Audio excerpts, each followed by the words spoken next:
มาแต่เพิ่นบักต่อปิดหน้ามานี่บักต่อเฮ็ดหยังผิดบ่เอาเบิ่งใช้ผ้ายืนนับมึงดู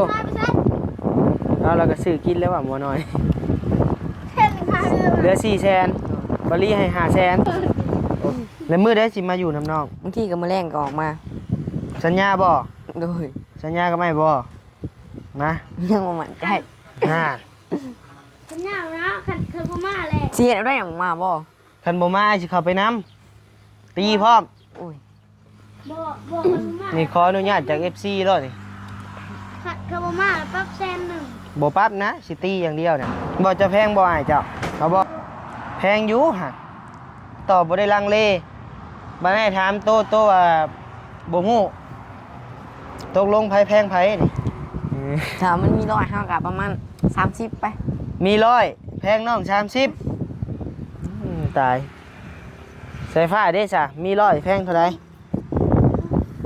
แน่เปลี่ยนคำเว้าแล้วบาดนี้พ่อแม่บ่มีก็แพงกันเด้อหำเด้อบ่ว่าจังซั่นไอ้น้องกันเด้อยันกันออกมาคูณน่ะเป็นจังได๋ก็อย่าหักแพงกันไว้มันดีแล้วเนาะพี่น้องเอ้ยสิมาเว้าว่ามี100แพง30มันบ่แม่นบัดเจ้าใหญ่มานี่นั่นนี่ชาวาเนาะเว้าเรื่องหายเนาะเจ้าขี่รถตกคลองมานี่เจ็บอยู่ไผไปเอาทำแม่น้องไปเอาบ่โตขึ้นดีๆได้โตเว้าฮะ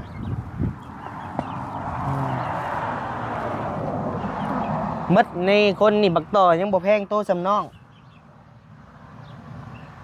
เอิ้นเข้าใจบ่ตามรถโอ้ยแต่จะบอกให้บ่ตามหาไปนี่ใช่แล้วต่อมันห้อยจักนี่บ่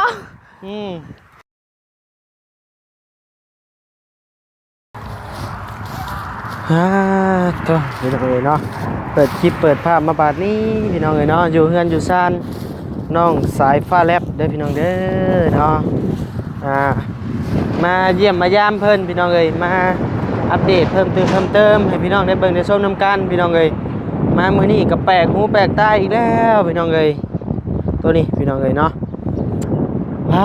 โตเห็ดหัวหลอดอยู่บาดนี่คืองามเด้เนาะพี่น้องเนาะจังได๋ใส่เบิ่งอ้าวเบิ่งนี่ก็เรียบร้อยแล้วเนาะโตพี่น้องเอ๋ยเนาะไว้ดีพอสร้างเฮ็ดนี่วานนี่บ่นิ้วบ่ได้มาบ่วานนี่แม่นพี่น้องเอ๋ยวานนี่บ่นิ้วบ่ได้มามื้อเดียวแล้วพี่น้องเอ๋ยเนาะไว้ขนาดพี่น้องเอ๋ยทั้งแม่สร้างเพิ่นใช่น่ะพอสร้างดิอ้าวคือมื้อแล้วพี่กินกับเมียแล้วบ่แล้วคือป้าเมียแล้วบ่แล้วเมื่อไปเผาใหม่แล้วเมื่อไปเผาไหม้เลยแล้วเราไปหาคนงานมาซอยเราอีกแล้วหาคนมาซอยเราเลยซอยเฮ็ดหยังกันน่ะสิโบกสิโบกเลยบ่เลยบ่รีบอกว่าสิโบกเลยเลยใช่ลงมายืนพี่ไว้ให้ตั้งกล้องกันใส่ลมกันดีๆเบิ่งดูนะมาพี่ยืนนำให้พี่เนาะสิโบกเลยบ่เลยใช่เห็นเฮาอยู่บ่ล่ะจะให้เบิ่งนี่บ่ลี่อันตกลงว่าโบกดิเลยโดยเทพื้นเด้สหำพื้นยังพื้นแล้วยังบ่ฮู้โดยสบายดีปะลุงเนี่ยไว้สบายดีปะลุงกินข้าวแล้วบ่ปะลุงวันนี้ตื่นเช้ามาวันนี้ใส่นมมือขึ้นกินข้าวแล้วบ่ปะลุงตื่นเช้ามานี่มีไผมาหาเจ้าเนี่ยแล้วมื้อมาใส่คนเดียวน่ะมาใส่ผู้เดียวเลยมาเช้ากับหมอใส่กล้องเห็นอยู่บ่เนาะพี่น้องเนาะใส่ยามมาพี่เฮายามมาพี่กลัวรู้สึกว่ากล้องบ่อยากเห็นแน่ๆนาฬิกามื้อคืนน้ำหมอกแห้งบ่แห้งอยู่เด้เป็นหอยหมดเนาะแห้งอยู่มันหนาว ต้องแห้งอยู่แล้วเนาะ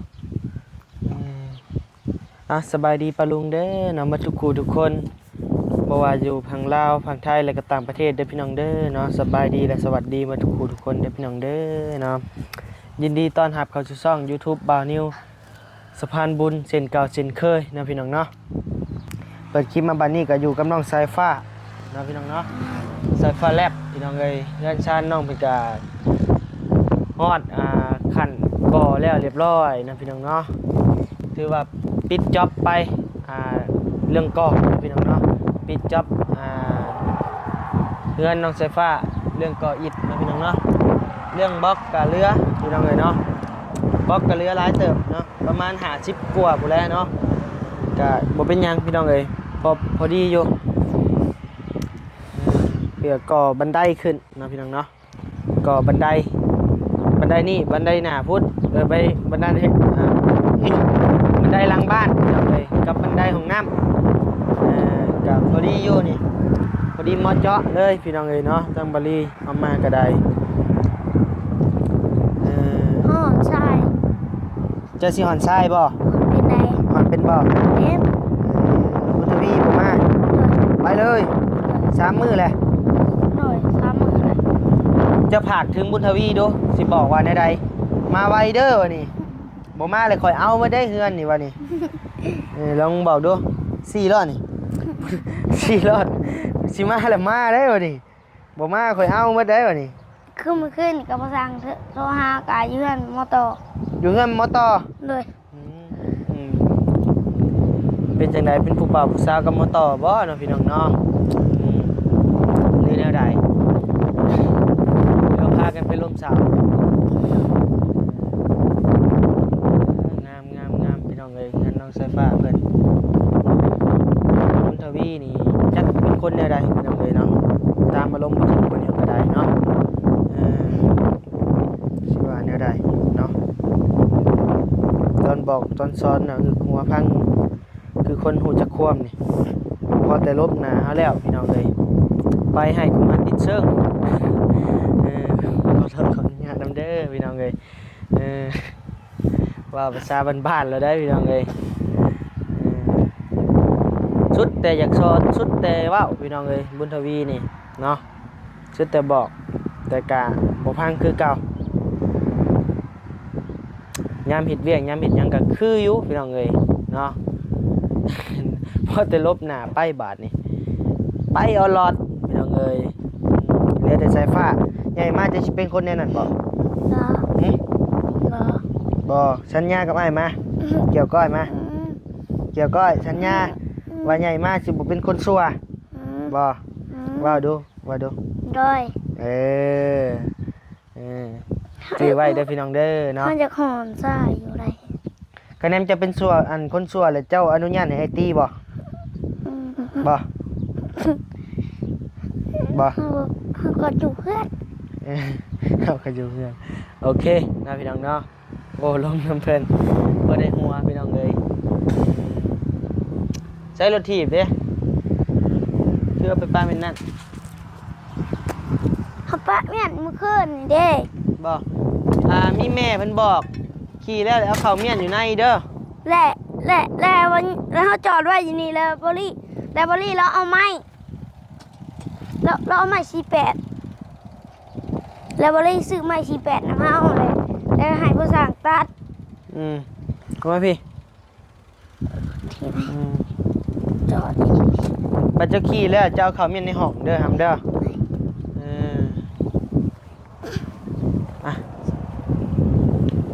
ได้แล้วป้านี่แล้ว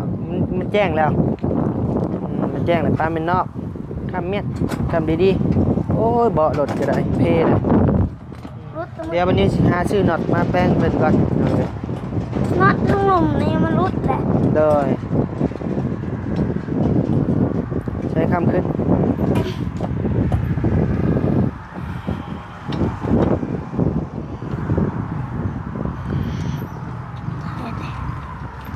เด้มาเลยเด้ใช้อะนะ บุญทวี แม่นบอกบุญทวี บ่ละเรือ ฮะ บ่ละเรือ บ่ได้เรือ โอ้ย อ้าวมอนี่มาเลยว่าไปเลยอีกแล้วบาดนี้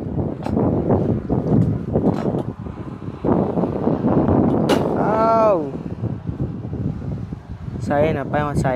สิมาอยู่บ่ไอ้คือเห็นคนแล่นลงมาเมื่อกี้นี่ เนี่ย โอ้หมอน้อยใส่เบิ้งไปมาพี่ฮัมมาพี่อยู่นี่แหละเดี๋ยวถ่าเพิ่นมาก่อนเบิ้งเป็นจังใดพี่น้องเอ้ยเนาะมันเป็นจังใดคนผู้นี้เลยมาแล้ว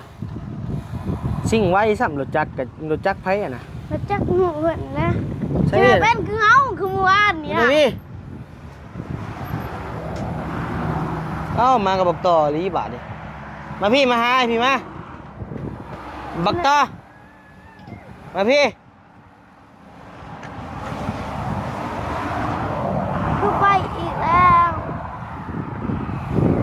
เบิ้งเนี่ยมามันคิดฮอดนะใส่เบิ้งยืนเป็นจังใดมันมาจังใดไปจังใดมานี่บักต่อเจ็ดสูนี่ใช่สู สวัสดี มาได้ใช่ มาได้เงิน สบายดีปะลุงก่อนก่อนสิเป็นหยังกับมายืนพี่บาทนี่เป็นจังใดแท้สู่สองคนนี่ ใช่เสื้อผ้าสั่งซ้อนมึงดูเอาไปตีน้องบักห่วยมันเห็นยังพิษไปตีมา ที่รถถีบนี่ติเจอเป็น เป็นไงมาได้ทางใด ต่อ มาได้ให้บุกต่อปินหน้ามานี่บุกต่อเห็นยังพิษ บริเวณนี้ บ่ใช้ผ้ายืนเรียงกันโลดมายืนเรียงกันดีๆครับใส่ต่อปินหน้ามาเนี่ยให้ถ่ายรูปเนี่ยโอเคเป็นจังไดบ่ได้อยู่เฮือนจักมือแล้วนี่สามอ้ายจื้ออยู่ จ้าไปเมืองดิ 3 มื้อเนาะครับเนาะ เลยเพิ่นผลิตน่ะ มื้อน่ะกันใช้ฟ้านอนผู้เดียวมื้อน่ะก็ให้อยู่ บ่ มาอะไร มาบ่ หน้ากลางคืนไหน มากลางคืนบ่ มาผมมาถามมาต่อ โอเคซะเป็นจังไดบอกคือบ่พังแน่ครับ เอาไปเถอะเอาไปเลยสิ บัดเฮือนโตได้ซะบ่ต่ออันนี้พากันไปเฮ็ดหยังมาเบิ่งมายืนใกล้ๆอันนี้เบิ่งอย่าปิงหน้านี้เบิ่งอาชีพเฮ็ดเพิ่นเบิ่งพี่น้องเอ้ยบัดเพิ่นมาแล้วก็จักแน่นะพี่น้องเอ้ยข้านเว้าเนาะสิมาอยู่เฮือนเลยบ่มื้อนี้ฮะใช่เบิ่งสิไปอีกบ่นี่บ่ ดู บัดเฮือนโตได้ซะนี่ยังบ่แล้วซ้ำนี่ นี่บอกอยู่ ใช่ได้ไปสิฮ้อนบัด มือได้บอก มื้อนี่แหละ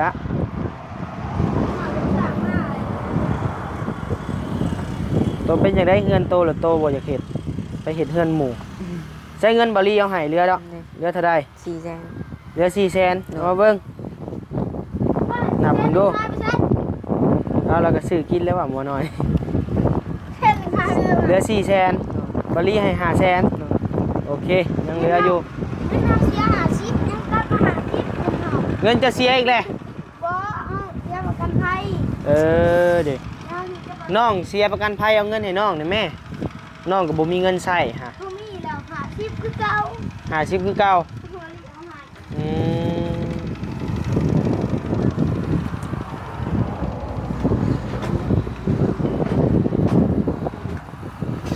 เบิ่งตั้งกล้องใส่ก่อนบาดนี้ ว่าไม่ได้ขี่ไม่ไหว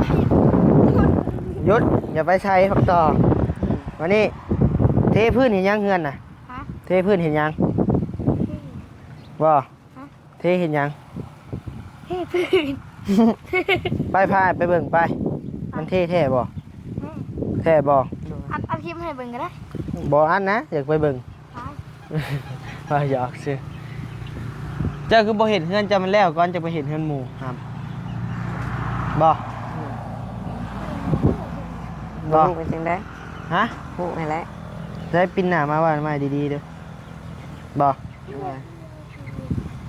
รถไผขี่มาน่ะ เราเราต่อ รถพอเฒ่าบอกต่อมาเอาหยัง มาเปลี่ยนเครื่อง มาเป็นเครื่องขี่รถนะค่อยๆเด้อทำเด้อ เลย ค ไอเห็นเจ้าขี่รถมาบ้าไวๆกินนี่นะ ไม่เอาครับได้ บักนี้บ่ครับสาด มา ชู ก็มา นี่ ครับดิ จังหน่อยก็ล้มเจ็บตำนั่นตำนี่มาเลยไผสิพาไปโรงหมอพ่อแม่โตก็แฮงบ่มีอยู่ จะหน่อยคือเฮาเว้ยคือเมื่อวานนี่เดี๋ยวบ่ตื่นเช้าน้องขี่รถถีบเกี่ยวน้องชายก็ละหัว บ่แล้วมื้อใดสิมาอยู่น้ำน้อง บางทีก็มาแรงก็ออกมา สัญญาบ่ โดย สัญญาก็ไม่บ่นะ ยังบ่มั่นใจ น่า ฉันยาวนะคันคือบ่มาแหละ เสียได้อย่างมาบ่ คันบ่มาสิเข้าไปนํตีพร้อม โอ้ย บ่คันบ่มา นี่ขออนุญาตจาก FC แล้วนี่ คันคือบ่มาปั๊บแซนหนึ่ง บ่ปั๊บนะสิตีอย่างเดียวน่ะเอาบ่โตเป็นห่วงแต่ผู้อื่นน้องตัวเองเลยบ่เป็นห่วงแพงอยู่บ่น้องไอ้ถามเบิ่งแพงอยู่บ่เบิ่งบ่เฮ็ดหามบ่ปั่นหามบ่แพงอยู่บ่น้องตัวเองน่ะตอบแม่แม่บ่แพงหรือบ่แพงโอ้โหมันน้องโตอะแพงโตได้ถามนะไอ้ถามระหว่างบุญทวีอยู่เพื่อนกับบ่อยู่นำมันนี่เอาตัวใดมันถามอ้ายนี่ถามนะน้องมันว่าให้อ้ายมาว่าซั่นให้บุญทวีมา โอ้ยมือเราสร้างเมื่อพระเจ้าผ่าเอาพันคาเฮาโอ้ไปยิกอยู่นำเว้ย โอ้ย มันก็ย้ำจากให้เว้า โอ้ยบ่ได้เด้อ อ๋อหยอก มันหยอกซื่อๆมันว่า โอ้ยอย่าห่างวะ หน้าตื่นก็มาปลุก เบิ่งมายืนก็มาอยู่พี่มาพี่มาพี่มา ไอ้ พี่ อยากนอนเอานอน นอนบ่อิ่ม บ่ บ่เกี่ยว เคลียร์กันเบิ่งดูสองไอ้น้องนี่ ไปลงนวมไป ลงนวมสร้างว่าวแทบหมอหน่อยให้ทำใช้ฟ้าแพงโตอยากให้โตมา ก็ได้ก็ บ่จะแพงบ่อ้ายเจ้าแพงอยู่ฮะตอบบ่ได้ลังเลบ่ได้ถามโตว่าบ่ฮู้ตกลงไผแพงไผนี่บ่โตแพงอยู่บ่โตนะบ่คือสิบ่ปานใดเบิ่งนี่พี่น้องเอ้ย ถ้ามันมีร้อยเฮาก็ประมาณ30ไป มี100แพงน้อง30ตายใส่ฟ้าเด้จ้ะมี100แพงเท่าใดแน่เปลี่ยนคำเว้าแล้วบาดนี้พ่อแม่บ่มีก็แพงกันเด้อหำเด้อบ่ว่าจังซั่นไอ้น้องกันเด้อยันกันออกมา คูณน่ะ เป็นจังไดก็อย่าหักแพงกันไว้มันดีแล้วเนาะพี่น้องเอ้ยสิมาเว้าว่ามี100แพง30มันบ่แม่นบัดเจ้าใหญ่มานี่นั่นนี่ชาวาเนาะเว้าเรื่องห้ายเนาะ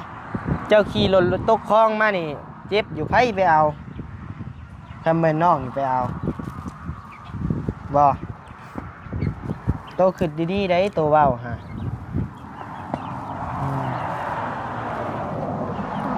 มัดในคนนี่บักต่อยังบ่แพงโตสำน้องเข้าใจบ่นี่แหละพ่อแหละพี่น้องเอ้ยบ่นี้ก็บ่ว่าหลายดอกเนาะว่าไปคือเก่าพี่น้องอาจจะฮู้ดีเนาะไปใส่ฟ้าเจ้าสิมาอยู่บ่เงินมื้อแลง เลย มาอยู่น้ำน้องเด้อ กินต้มนุ่ม ถ้าว่าบ่มานี่อาจสิไปนำได้อบัดนี้ไปนำมันเห็นเลยว่าไปใส่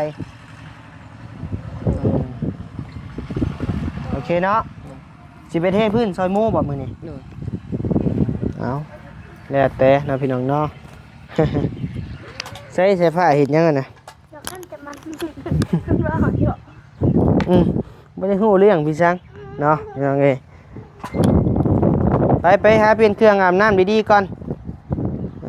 หันไปเฮ็ดใส่น้องเดี๋ยวบัก อุ้ยอยู่แล้วบ่ถือกันนะเบิ่ง คือ ถถีบต่อ จะได้ให้มาเลยดีใจบ่ฮะ ดีใจ มาจังหน่อยก็ไปอีกเนาะสายฟ้า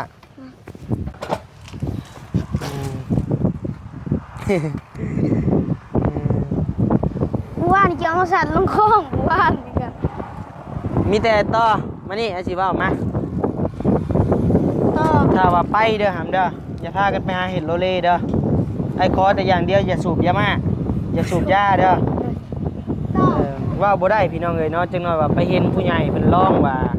ร้องหรือร้องนํกันหรือว่าติดเลยได้พี่น้องเอ้ยเนาะว้าวเรื่อง จะไปทำข้าวจ้ะ ได้อยู่ผู้สาวไปโลดเนาะมันเป็นเรื่องปกติอ่ะนะ มีแต่ห้ามอย่างเดียวเลยห้ามไปหาสูบยามาเด้อ เลย ยาสูบก็ห้ามคือกันบ่ได้เท่เด้อ เลย เพราะว่าเด็กน้อยสำนี้มันอยากร้องเลยพี่น้องเอ้ยเนาะมันอยากสรรหานะอยากงูอยากเห็นมันนี่ก็ว่าหลอนๆอยู่ในนี่เราเลยเนาะ วันนี้ อันยังเฮ้ย เราจะขี่รถถีบ อย่าขี่รถทีบ ข้าลงไปเลย เฮ้ยพาไปขี่รถทีบกันมีแต่สายฟ้านี่แหละพี่น้องเอ้ยใส่เบิ้งว่าอาบน้ำอยู่บ่เฮ้ย อาบเมื่อคืนนี้อาบแล้วตัวอาบจากบีบีสูบน้ำให้อาบ เอาขึ้นสินู่นนี่ไป เด้อ วันทูที่เด็ด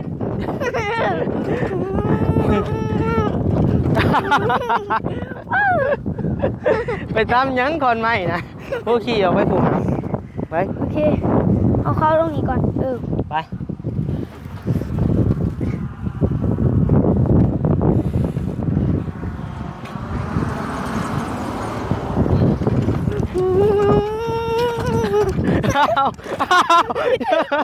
โอ้ย เอาไว้มี ขี่ต้นยังคุมมากที่จะไปให้โทรศัพท์มาเอามันจะขี่มา ก็ยังสูบไว้ ใช่ไอ้บริยูไว้ซ้ำโตปั่นไปเองโต ไปขอเนี่ย ใส่เอาค่อยๆใส่ไฟเฮ้ยใส่ไฟใส่ไฟปั่นแห้งๆโอ้ แห้งเลยวะ ปั่นแห้งไฟมาจูดแก้มร้อยนี่ เข้านี่แหละ โอ้ย เขาจะเปิดตา2 คน จุดแก้วค่อยๆปั่นเอาค่อยๆปั่นเอี่ยวดีๆเบิ่งคนห้างพวกอย่าไปต้นคุ้มนะอย่าต้นอย่ากลับคืนมาค่อยๆอย่ากลับคืนตามรถโอ้ย แต่จะบอกให้เขา ตามห้ามเลยใช่หรอกตัวมันห้อยจักนี่ บอก แลน โอ้ยแลมตั้มยังหลดเขาเนี่ยเอาไหม โง่เคยโง่เขาโง่บ่เป็น แป๊บนึงไปเพราะมันอยากสูงพวกพี่น้องเลยปั่นแห้งๆ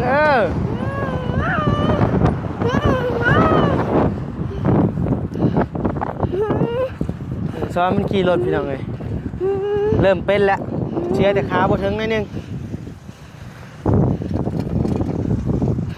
เด้เยี่ยวได้แล้วเริ่มเป็นแล้วพี่น้องเลยไปอย่าไปเยี่ยวลงคลองเลยตกนี่เจ็บได้เฮ้ย วันนี้ชิงโง่ใกล้ๆเนาะ เฮ้ยจับดีๆมันลมนะ เขาจิไปทางหัวต้น ไป เอาไหมกำลังมันอยู่กี้นี่ ใส่อย่ามันนะ นี่ต้องมีขังนี่ครับ